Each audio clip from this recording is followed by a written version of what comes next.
Hey YouTube, and welcome to What They Saw. This is our very first video on the channel, and tonight's theme is life reviews. I've got 3 powerful near-death experience stories to share with you.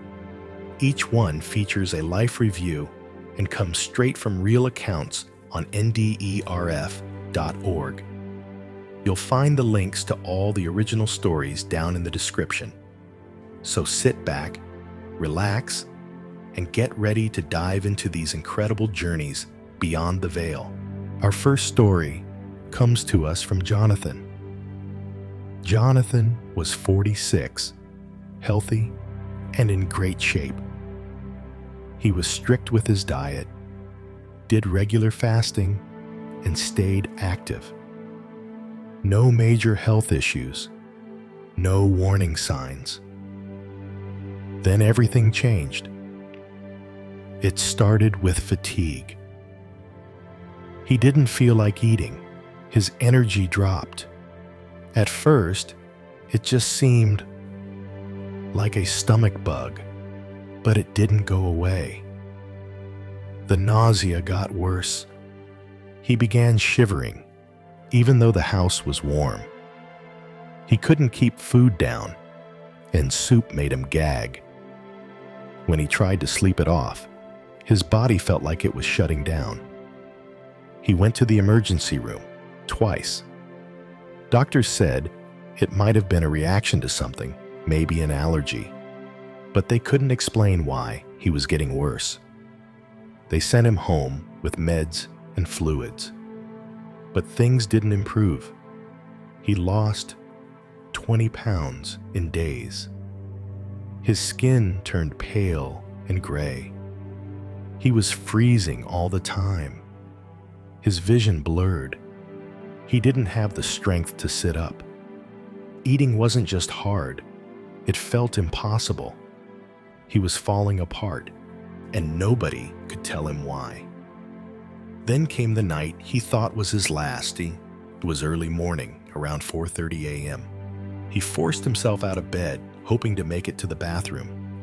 In the mirror, he saw a version of himself that scared him. Hollow eyes, skin the color of ash.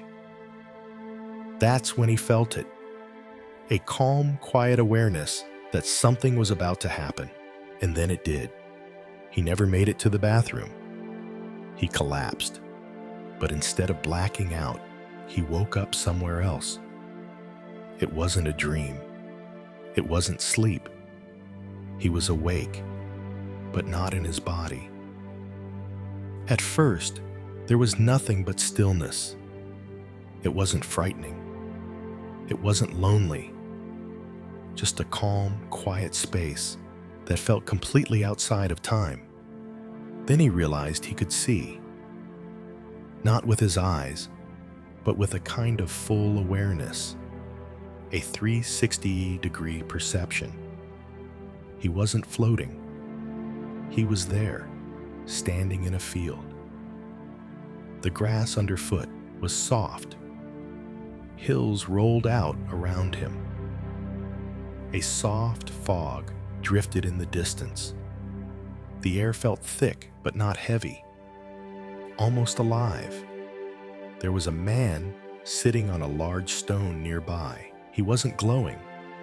He didn't have wings, just a man, calm, grounded, waiting. Jonathan felt drawn to him. The moment their eyes met, something passed between them. No words, just understanding. Deep, complete, unshakable knowing. Like this being had known him forever. That's when it began, the life review. But it wasn't like a movie montage. It was immersive. Every moment of his life replayed. But he didn't just watch it. He felt it. Not just his own feelings, but everyone else's too. Every time he made someone smile, he felt their joy. Every time he snapped in anger, he felt their hurt. Every careless word, every small kindness. Nothing was missed. It wasn't about punishment. It wasn't judgmental. It was honest, clear, like being shown the full truth of who you were, laid bare, but without shame. He saw how his actions rippled out, how one small gesture could affect someone for years, how a harsh moment could plant doubt or fear, how the little things he'd forgotten, had mattered. Even thoughts weren't private here. His intentions, his motives, they were part of it too. There were moments he'd considered doing good, but didn't. That mattered as well. And yet, he felt no condemnation, just love. Not the soft, sentimental kind. Something deeper, fierce, intelligent, like the universe itself was aware, and it cared. At one point, Jonathan felt overwhelmed, not by guilt, but by how much his life meant, how much every life meant. He realized we're not just passing through, we're connected. Everything we do sends out waves. Eventually, the review came to a close. The man on the rock stood up. He didn't speak, but Jonathan understood. You're not done. And just like that, he was back. Waking up felt like falling. Heavy, cold, painful. His body was in rough shape. He'd lost over 30 pounds. His hair was thinning. His teeth felt loose. His skin was still gray. He could barely eat or walk for days. But his mind changed forever. That life review never left him. Not the images, not the feelings, especially not the clarity. He no longer sees life the same way. He says now, everything matters. Every word, every choice, every second. Because we're not just here for ourselves, we're here for each other. That was what Jonathan saw. A calm presence, a full life review, and a message. You're not done yet. But his story is just one window into what might be waiting for all of us, because not everyone sees the same thing. Our next NDE comes from Rachel. Rachel was only 20 years old when her life changed. She had just given birth to her first child. What should have been one of the happiest moments of her life quickly turned into the most dangerous. She began hemorrhaging. Her body went cold. She shook uncontrollably. Her heart pounded so hard she thought it would burst. And in the middle of it all, she realized something chilling. She was dying. She didn't want to die. She didn't want to leave her baby or her husband or her family. But her body was giving out. And despite all the panic around her, she felt herself slipping. She tried to hold on, then everything changed. The hospital faded, the pain stopped, and she found herself somewhere else. She was moving fast, but it didn't feel like falling. It felt like gliding, rushing through a tunnel, surrounded by a dark light or a glowing dark. It didn't make sense, but it felt peaceful, free. She could feel someone with her, not someone she could see, but someone who felt familiar. It was a presence, safe, strong, loving. As she moved through this space, she hovered for a moment over her newborn baby. She looked down at her child, heart full. She wanted the baby to remember her. She whispered a thought, "I love you, always." And then she was gone again, rushing forward, toward something. What happened next wasn't a blur, it was clear. Maybe clearer than anything in her life. She saw it, her life, not as a memory, but as a reliving from the beginning. Moments she had forgotten, moments she had tried to forget, even things she had buried deep from childhood. They all came back, but she didn't just see them. She felt them, not just from her side, but from the side of everyone else involved. When she spoke harshly to someone, she felt their pain.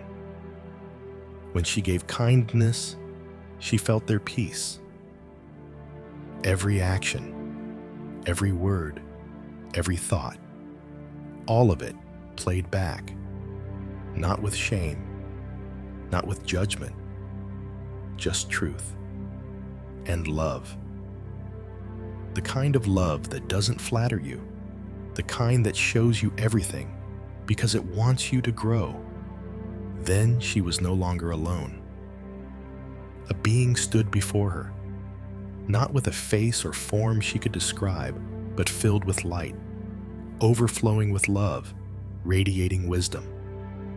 The being didn't speak, but it didn't need to.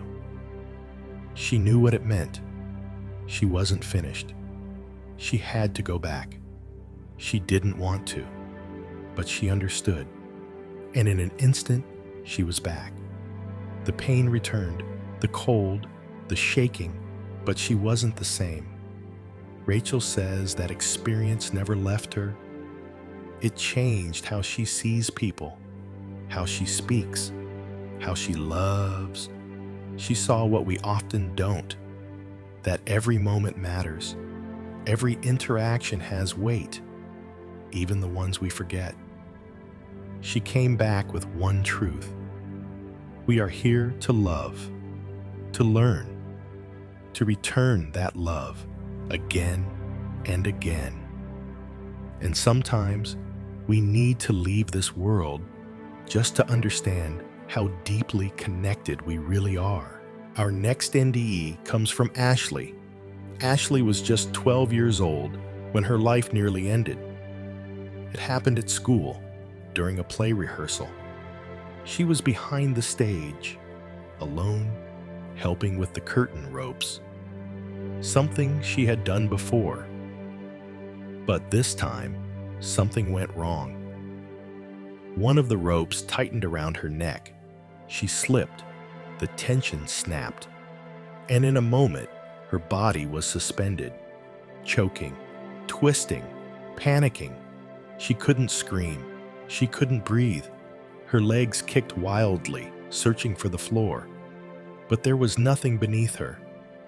Only the slow, terrifying realization that she was fading. Then everything stopped. There was no pain, no sound, just a quiet sense of release.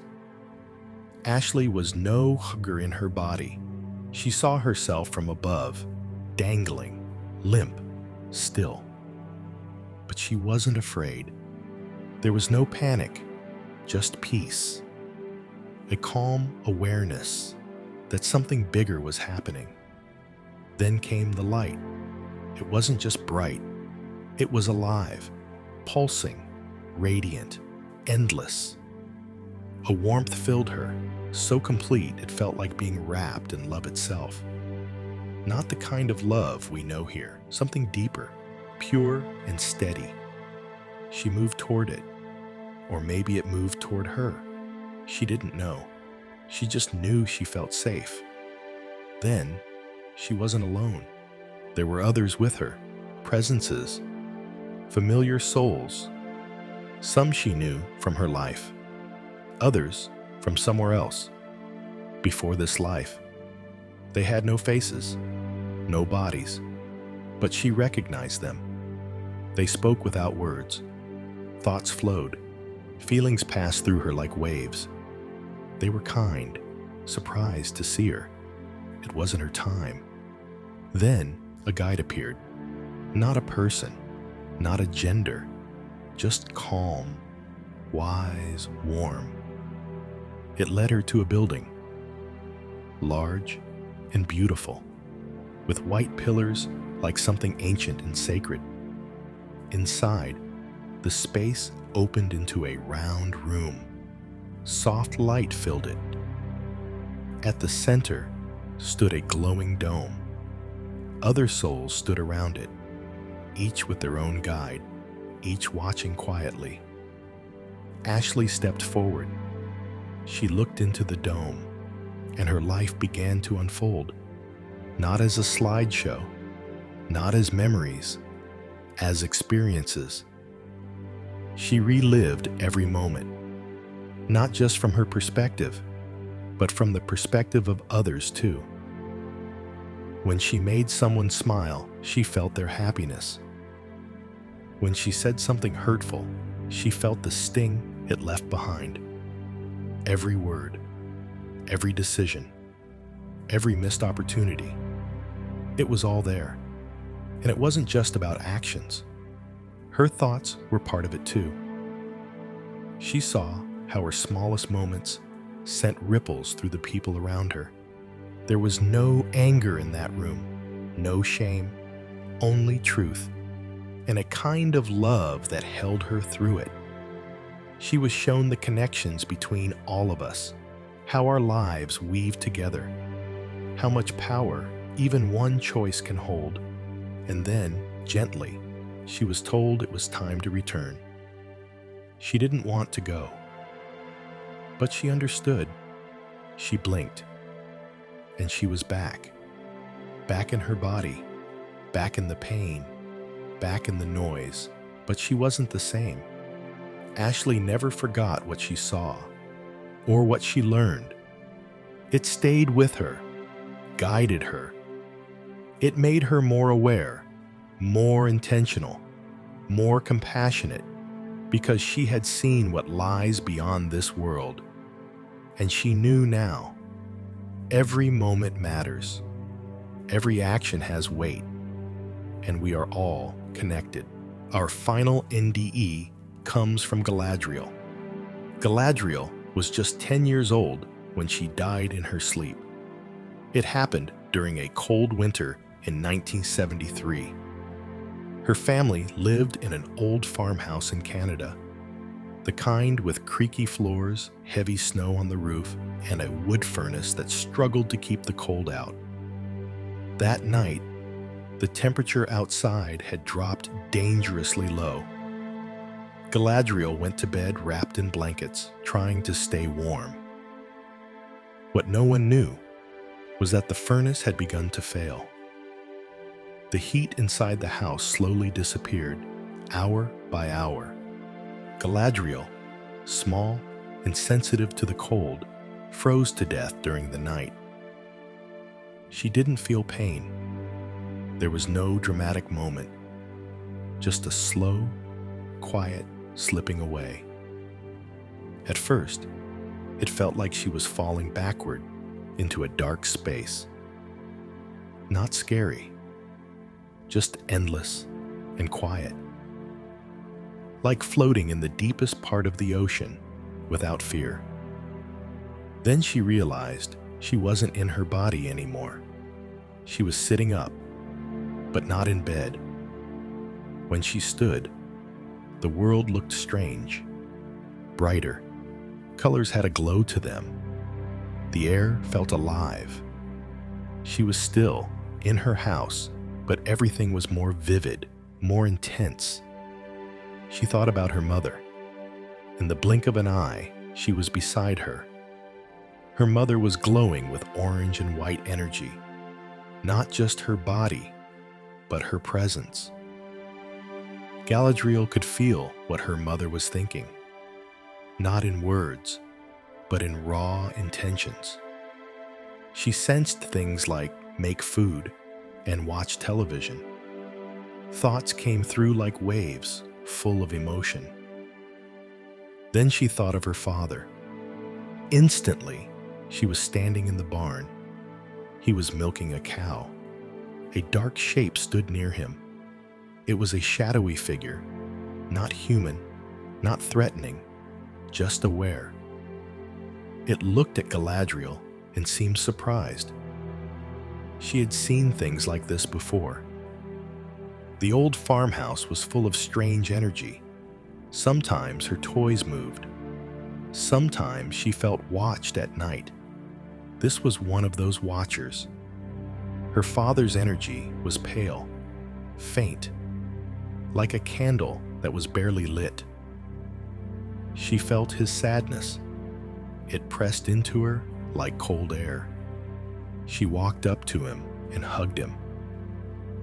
He didn't notice her physically, but his mood changed. The fog around him lifted. His energy brightened. Then Galadriel stepped outside. The snow sparkled in ways she had never seen before. Not just white, but filled with shifting colors. Yellows, reds, blues, greens. Each flake was like a crystal reflecting light from some unknown source. She wondered why the snow looked like that. And then she became the snow. She was inside the particles, surrounded by color. She saw that everything was made of this. All matter was light and color and movement. She felt herself become part of the structure of existence. Looking up, she focused on the moon. She had always loved it. The moment she thought about it, she began to move. A tunnel formed, and she shot through it. Not flying, not falling, just traveling. Effortless, fast. She arrived in a crater on the moon.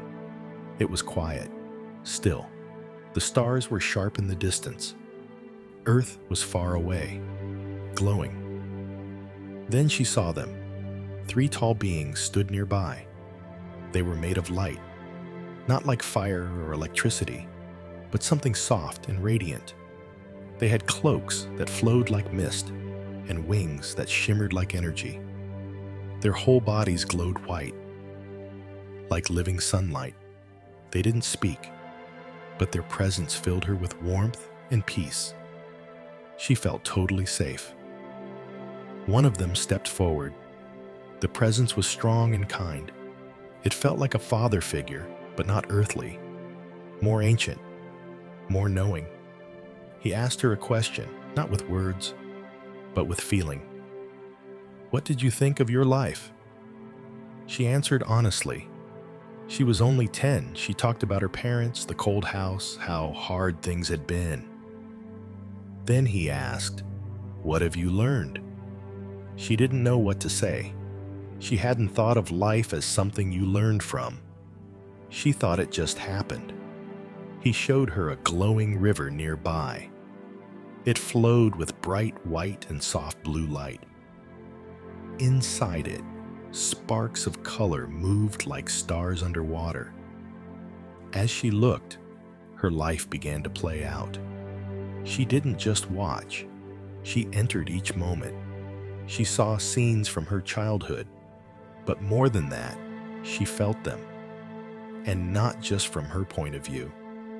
She felt what other people felt because of her. When she said something mean, she felt the sting it caused in someone else. When she did something kind, she felt the comfort it gave. Her memories came to life, not as images, but as living experiences. She remembered teasing someone. She didn't think it had mattered, but now she felt the sadness it caused. It made her stomach hurt. She started to feel ashamed. Then everything went black. She was alone. The light was gone. The darkness was thick. But the being's voice reached her again. "What are you doing? Why are you ashamed? What have you learned?" Suddenly, the light returned. He was there again. She realized she had created the darkness herself. Her fear and embarrassment had pulled her away from the light. She understood, in that moment, that her own thoughts could shape the world around her, that where her mind went, her reality followed. The being came back into focus. His presence washed over her like warmth returning after cold. She felt safe again, seen, completely understood. He told her that she was made of the same energy he was, that everything in existence was connected through this energy. That love was not just a feeling, but a force, a structure, the foundation of everything. She asked him if she really had to go back. She was scared. Life had been hard, cold, confusing. He didn't push her.